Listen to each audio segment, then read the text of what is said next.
Welcome everyone to the Prismarine podcast, a podcast for use by use. At least most of us, because she's quite old already. If you want to find the full audio version of this podcast, remember to check out in the descriptions where we have it on Spotify and Podbean.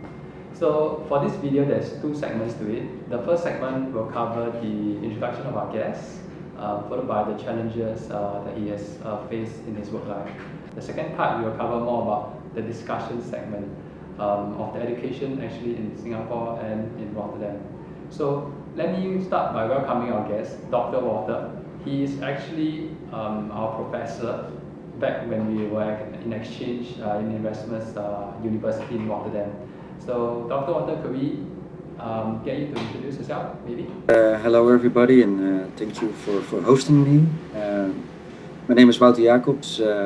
I'm a lecturer at the Erasmus University Rotterdam, specifically at the Erasmus Center for Urban Port and Transport Economics. My daily job is basically designing courses in teaching on maritime studies, on port economics. I'm involved in specific classes on scenario planning. I'm the program director in Rotterdam for the Rotterdam part of the exchange program that is powered by Nanyang Technological University. So that's how I am involved as well with students from Singapore. Next to teaching, I'm also involved in strategic research for basically contact research for clients that are working in government at port authorities. Aside from that, I have a keen interest in commodities trading. I have my own executive program, which I developed with and for the industry, for commodity trading industries. So I'm very delighted to be part of this podcast and happy to engage. And thank you for joining us on our podcast. So I wanted to ask, as a researcher now and as a program director for the Erasmus University, maybe we would like to know, how did you start this journey? And how do you come into the maritime industry? Yes. Let me start with that. I grew up in Rotterdam, which is used to be the world's biggest port. Not anymore for a long time. I think Singapore was the first port that surpassed Rotterdam in total tonnage volumes handled in the port. Now Rotterdam is still Europe's biggest port, but obviously the majority of the world's biggest ports are located in Asia. But still, it's Europe's biggest port, and growing up in a city like Rotterdam, you immediately, from a young age, are informed about the importance of the port for the city and for its economic development, but also wider for the nation, for the Netherlands as a whole. Growing up in Rotterdam, that you realize that the port is such an important element in defining the DNA of our city. So that's from a very young age. How old were you? Just curious. How old were you when you realized this? At this, you want to know my age at this moment? No. I mean, you don't have to say it, but I wanted to ask, how old were you when you realized the importance?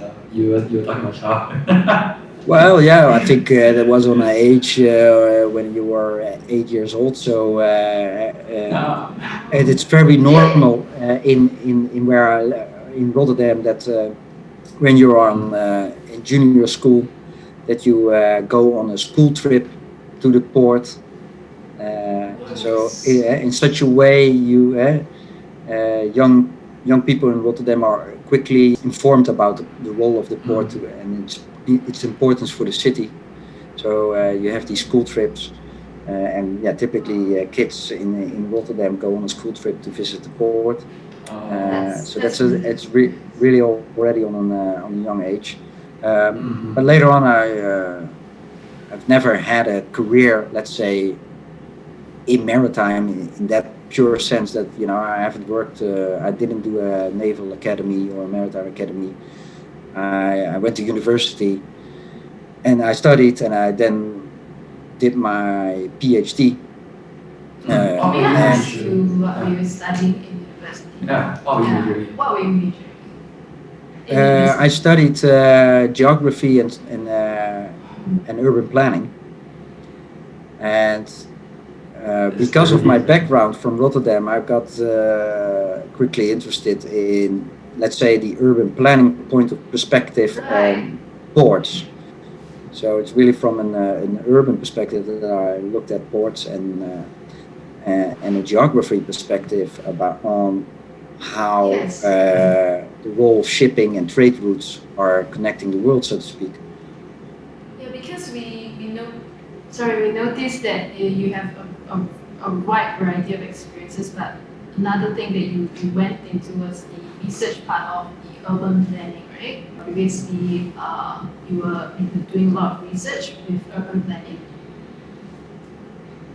Yeah, so that's indeed true. So when I did my PhD, I focused really on port competition strategies. So at that point, I went into detail in looking at Rotterdam, Dubai, and the ports of Los Angeles, Long Beach, located in California. And yes, indeed, many of my research after my PhD, was very much focused on the economic relationships between ports and cities. So that's how I got, that's indeed true. So there's some legacy of my urban planning background in looking at ports and shipping. So I'm not a maritime academy. I didn't do a maritime academy. I've never worked in a port or on a ship, but I'm an academic. Yeah, but because your research was always based around the ports and competition, so that's actually kind of your entry into the maritime industry. Yeah. So and in order to understand the economics of a port, you need to understand the maritime economics point of view as well. Obviously, you need to understand the industrial organization of shipping companies.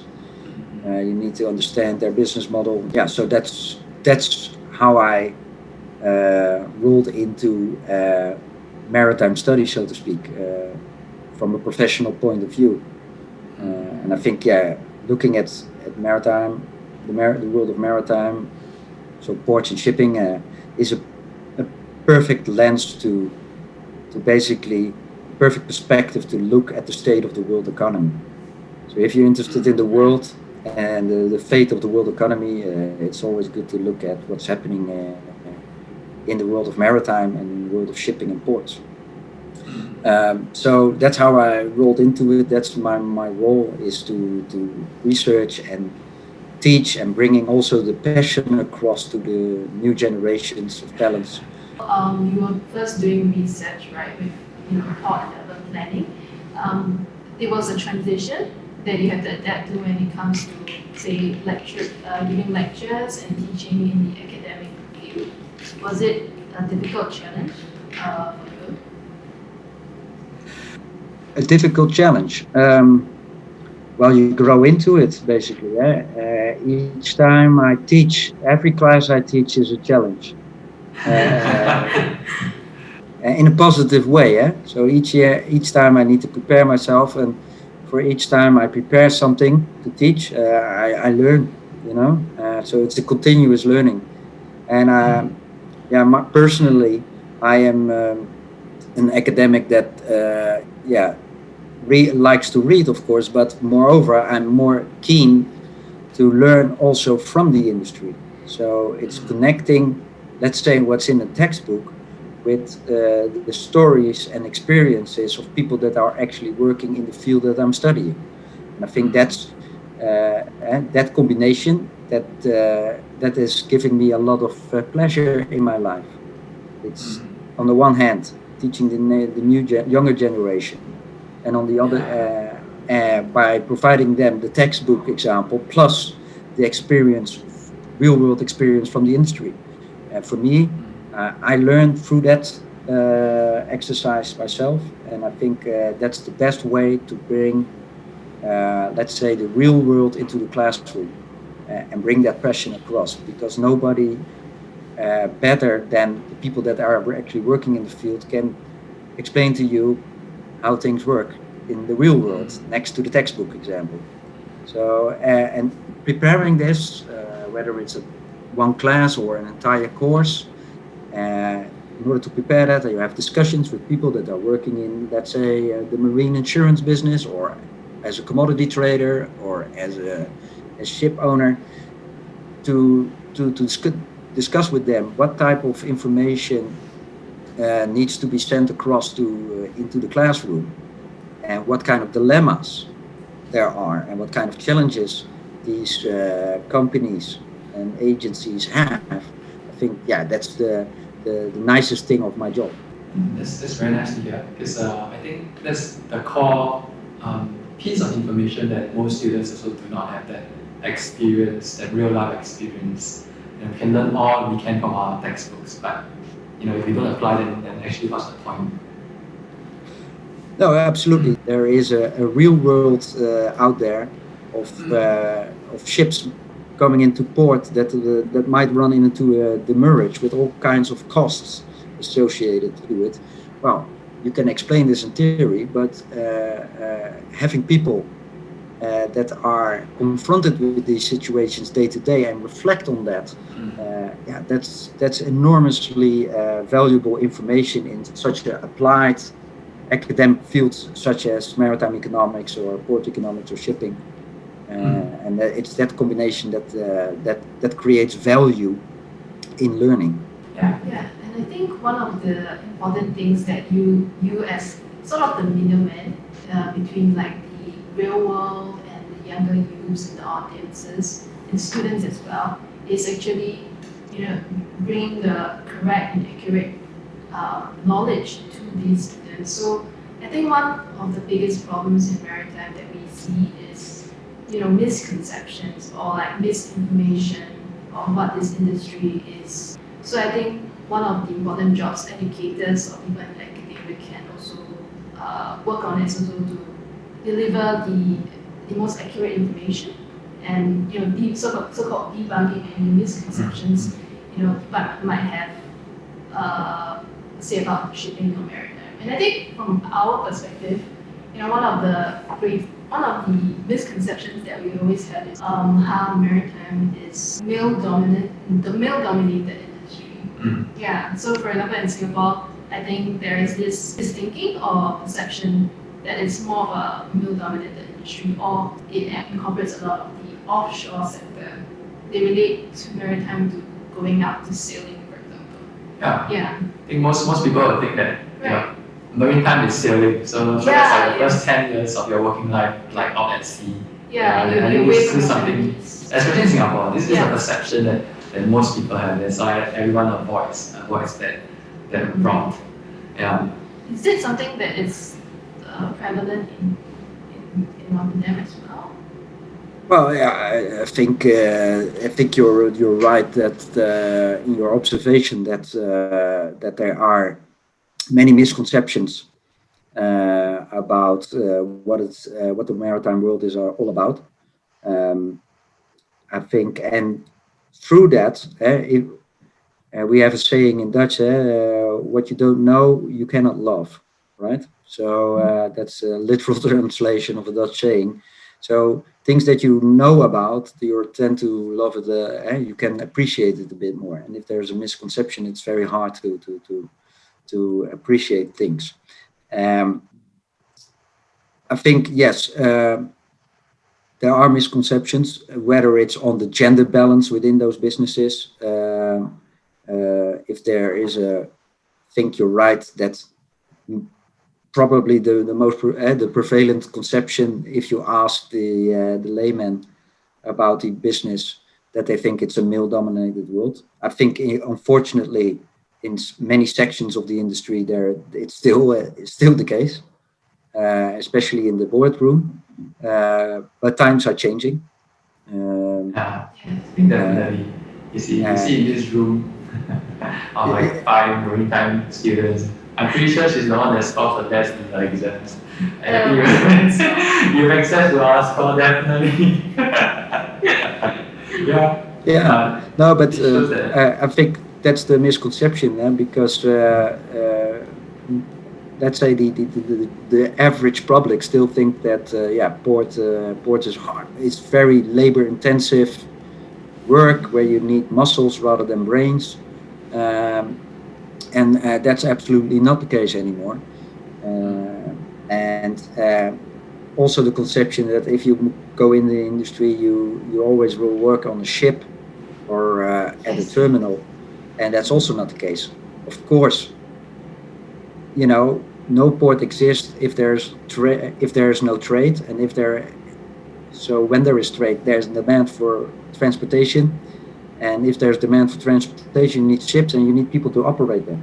So they are the critical people to make shipping possible, right?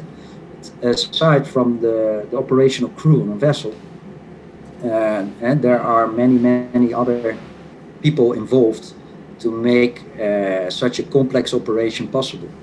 So there are many risks that need to be assessed and hedged.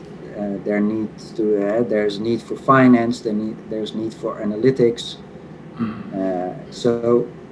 And that will become more than less the case, right?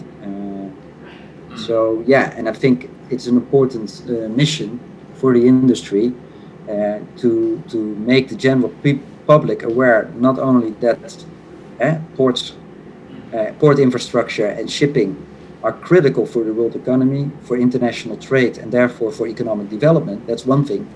And secondly, is that in order to make that happen, you need a wide variety of skills and functions. Many of them are indeed day-to-day operational at a vessel, but a large chunk of it is within an office, so to speak, and behind a computer screen. And that will become more rather than less. Yeah, so maybe I'd like to ask you to, as your job as academic, as a professor, what are the key challenges or difficulties that you are facing now in terms of maybe plan in like towards the maritime industry, and maybe when you're planning like certain topics, lesson planning. Maybe a key thing that we were thinking about, right, is that because the maritime industry is always changing, it's always moving, and I think now coming in that the part where it's getting a bit more technological advanced, is that going to be a big issue for you as a professor? What do you think? Well, as a professor studying the industry, it's nice that it's changing, because then you have something to study. If it all remains the same then it's not really dynamic. Yeah, you can stick with conventional ideas about how things work. But I think we are living in a very exciting time. So personally, for me, I'm fortunate that I'm an academic and we can teach remotely and have these discussions remotely. So for me personally, I'm little affected and in my day-to-day work, so to speak. But seeing the object of my study and the industry that I teach about, to see that experiencing such a dynamic, it's actually rather interesting. Like I said, it's never a dull moment for that matter. And I do see, there are key challenges. Digitization is one of them. Sustainability is another one. These are and related to the sustainability concerns is, of course, the energy transition. I think these are key driving forces in the maritime world, in addition to, let's say, a highly dynamic geopolitical landscape that is redefining the way we trade, the way we engage, the way we organize the world economy.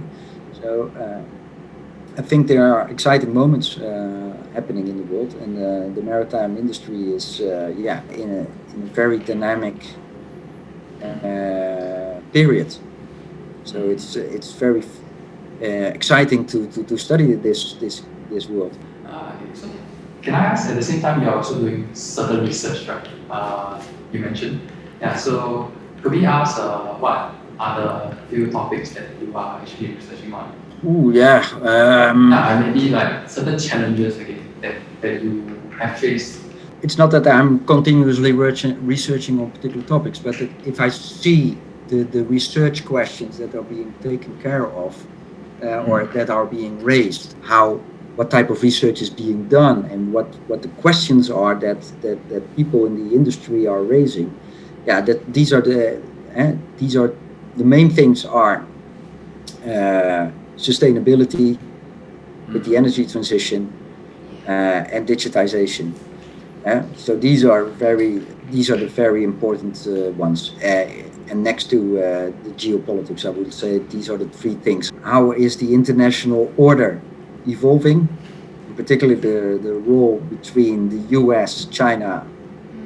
That's U.S.-China trade war. That's very on the top of the mind of many people. But that's very much out of the scope of what a company can do. There's not much that you can do about that. It's more a fact that you have to take into account. But interestingly, it's discussions.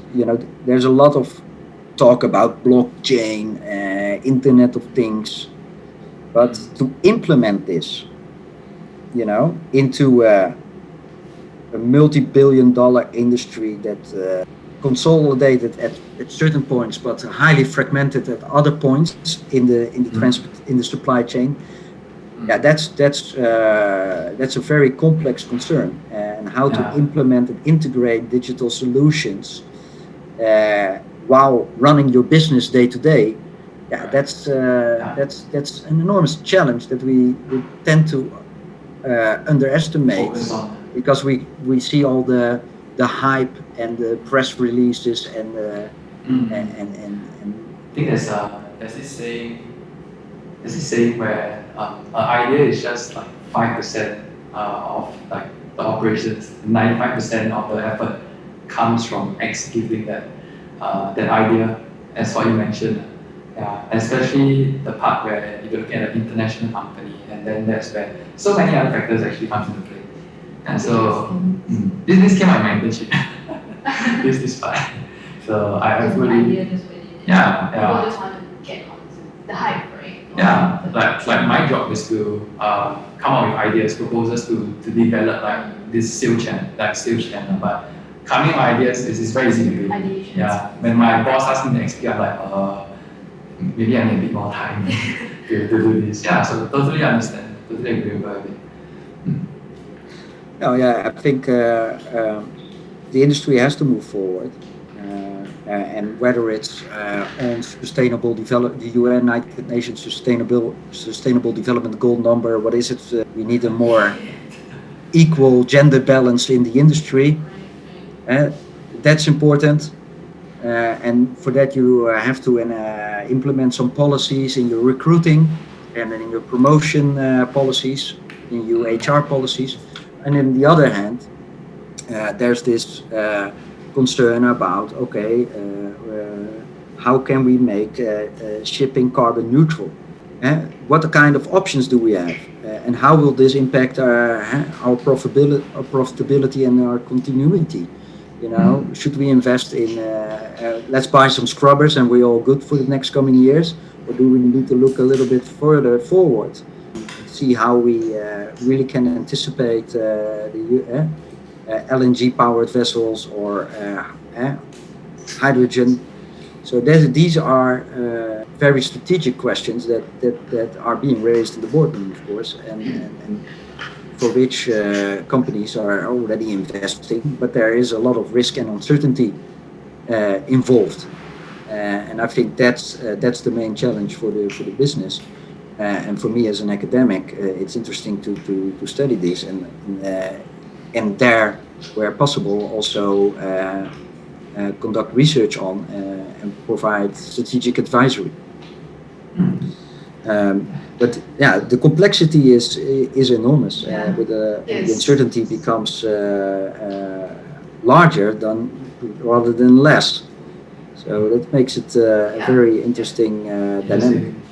Yeah, so I guess this is also where, how the industry is shifting. It's also how you're going to shape it, how you shape the lesson plans, and how you're going to, say, impart this part of the complexities to the students and let them understand, for example, the digitization or energy transition, how it's actually affecting the industry, and actually deliver this properly through the lessons with students. Yeah, so actually we come to the end of the first half of the segment. Yeah, that's all the time that we have for the first segment. And so be sure to actually go on to the second part of the video and like, share, and subscribe if you have enjoyed the video, and we'll catch you on the next